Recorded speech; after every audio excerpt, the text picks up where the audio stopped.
Well, the Dow Jones opened 500 points lower today and the Nasdaq dropped 3% as inflation figures for the month of August were released. The figure is higher than expected, 8.3% year over year. That means $100 this year would only be able to buy as much stuff as $91.70 did at the same time last year. But some sectors of the economy have risen a lot more than others, even though we are a little bit down from the peak of inflation at 9.1% in June earlier this year. So you may actually still feel that things are getting more expensive. In this video, we're going to look at why that is and also look at the consequences of this report for interest rates and the stock market, basically for your money. But first, with markets tumbling on this news, some people may feel that it is a great time to buy the dip, not financial advice. And right now, you can get between 6 and 12 free stocks for signing up and depositing any amount of money with the brokerage app Webull. You're guaranteed a minimum of 6 free stocks and up to 12. The total maximum value you can get out of this is $30,000. Obviously, luck of the draw what you get. And the absolute minimum value you can get out of this is $34, okay? If you just get 6 free stocks, not 12,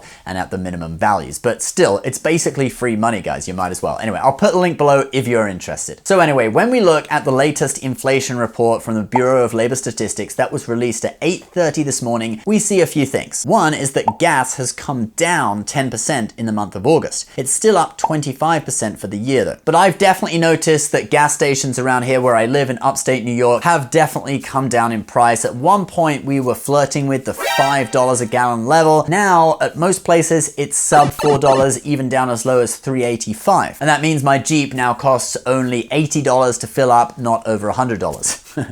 Only $80. Crazy. But sadly, a lot of this decrease in gas prices has been achieved by selling off the Strategic Petroleum Reserve at a rate of 1 million barrels per day. It's actually now at its lowest level since 1984. The current program of sell-offs ends in October, actually right at the end of October, conveniently just before the midterms on November 8th. So from my point of view, it's quite easy to see that the administration did this to get gas prices down to a somewhat acceptable level before the midterms, which from the public's point of view is the wrong reason to do it. You should just be lowering gas prices just for the good of the people, right? And yeah, so I have a sneaking suspicion that after the midterms, they're not really going to care what the gas price is. Goldman Sachs is even predicting that we may see gas prices back up at the $5 level by the end of the year. So if you have some of these cans in your garage, it might be a good time to fill them up, especially since the Chase Freedom or Chase Freedom Flex is currently offering 5% back on gas purchases until the end of September. All right, despite all my negativity about the uncertainty about it, gas was down for August, so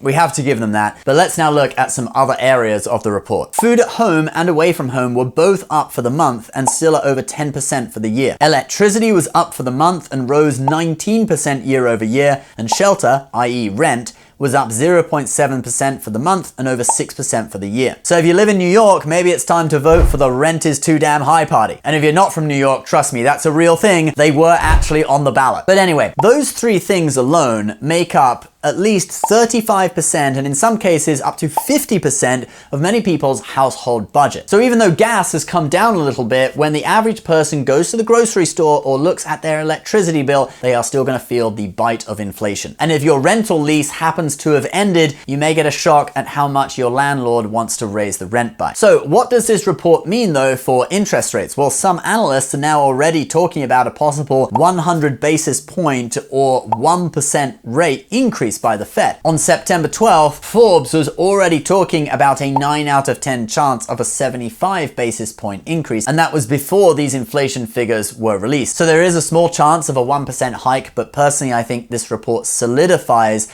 the need for a 75 basis point hike at the next Fed meeting rather than pushing us to 1%. Now, for people looking for mortgages, this is obviously bad and it could even cool the housing market more. But for savers, this is a good thing. I keep receiving emails from American Express Personal Savings saying that rates are going up. I think by the end of August, we were at 1.75%, and it should be going higher after the Fed meeting, which is on the 20th to the 21st of this month. And that is the date to look out for because that is when they will announce the next Fed hike. So if you are applying for a mortgage and perhaps you've got a rate lock that expires soon, you might want to think about trying to get that extended or try to close on your mortgage before that date. Also, if you're looking for other types of loans, like a new car loan or whatever, it would be in your interest to do it earlier before September 20th. And do expect the stock market to remain sluggish or even go lower. Remember, we are in a recession. Even though they changed the definition on Wikipedia, companies are now starting to lay off workers. We saw just yesterday, Goldman Sachs announced several hundred layoffs. And remember, the unemployment rate is a trailing indicator of a recession. We only see it generally after we've been in recession for a while. We saw a slight uptick in August, and also just remember as well that we've been in a kind of unusual situation with a reopening economy, so people going back to work at the same time as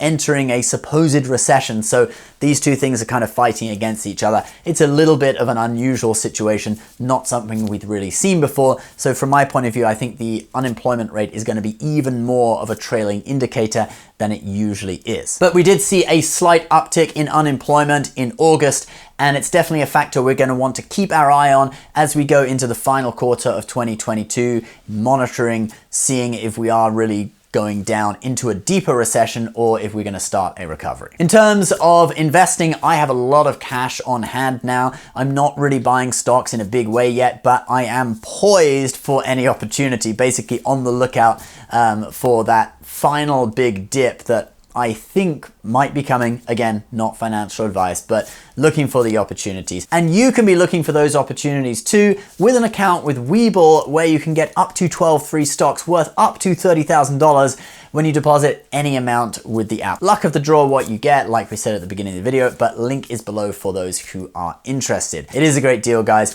Webull, of course, it's the excellent commission-free stock trading and investing app. I like to call it Robin Hoods for grown-ups because the charts and everything are just so much more detailed than what you get on Robinhood. All right, guys, thanks for watching. Please subscribe if you're new, and we'll see you next time. Bye-bye.